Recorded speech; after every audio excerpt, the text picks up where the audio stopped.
Good evening sir. Good evening. 10th मॅथचा paper खूप मस्त गेला. काल आपण ज्या पद्धतीने प्रॅक्टिस घेतली होती त्याच पद्धतीचा पेपर आला होता. अरे वा, व्हेरी गुड. नमस्कार विद्यार्थी मित्रांनो. काल आपण ज्या पद्धतीनं पेपरचं मॅथ्स 1चं 10वीचं प्रिपरेशन घेतलं होतं, नक्की त्याच टाईपचा पेपर आज या मुलींनी या ठिकाणी आणल्याच्या नंतर मी चेक केला तर अक्षरशः जशाच तसा जवळपास 90 ते 93% पेपर जशाच तसा आपण काल घेतलेल्या पद्धतीने आहे.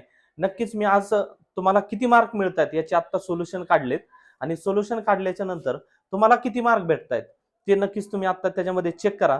आणि मॅथ्स 2 साठी आपण कशा पद्धतीने प्रॅक्टिस करायची आहे तर आज आपण संध्याकाळी 6 ते 8 वाजेपर्यंत याचं प्रिपरेशन घेणार आहोत की जेणेकरून तुम्हाला मॅथ्स 2 मध्ये नक्कीच त्याचा फायदा होईल. तर तुम्ही आता तुम्हाला किती मार्क भेटतायत ते याच्यामध्ये चेक करू शकता.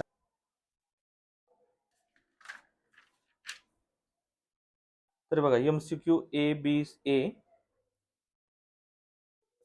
मार्क बघा तुम्ही फक्त जशाच तशी ऍक्टिव्हिटी आपण काल घेतलेली ऍक्टिव्हिटी होती बघा ही खालची ऍक्टिव्हिटी सुद्धा अशा पद्धतीनं एकदम सोप्या पद्धतीने हे क्वेश्चन आज या ठिकाणी आलेले आहेत. तर आपण GST वाला क्वेश्चन घेतला होता, त्याच्यानंतर हा क्वेश्चन आपण काल सॉल्व्ह केलेला होता. ग्रेटर 2 नंबर्स डिफर बाय 3 वाला हा क्वेश्चन सॉल्व्ह केलेला होता. इन्व्हेस्टमेंट वाला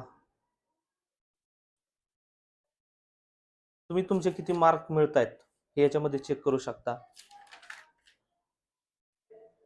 हा मीडियन वाला आपण कितीतरी वेळा क्वेश्चन सॉल्व्ह केलेला होता. इथं फक्त आपण ए च्या जागेवर P घेऊन आपण हा क्वेश्चन सॉल्व्ह केलेला होता.